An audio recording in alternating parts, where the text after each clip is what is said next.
आम्ही त्यांना वडीलधारी मानतोय. एवढे मोठ्या माणसांसमोर बोलण्या एवढा मी का मोठा नाही, परंतु कुठेतरी काही लोक आजूबाजूची जी मंडळी असतात ही काहीतरी चुकीचा मेसेज देतात, त्यामुळे काही गोष्टी होत आहेत. विशाल परब सारखा एक छोटासा कार्यकर्ता, मला असं वाटतं की मी 8वी 9वी 10वीत असल्यापासून मी पक्षाचं कार्य करतो आणि झेंडे आणि खुर्च्या उचलण्याचंच कार्य आम्ही केले आजपर्यंत. आम्ही कोणता स्वार्थ ठेवला नाही आहे.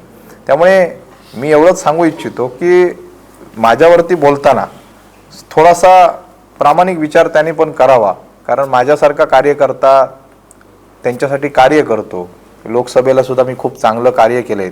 त्यामुळे माझ्यावर कोणी टीका केली म्हणून मला काय वाटत नाही, माझा तो स्वभाव पण नाही आहे.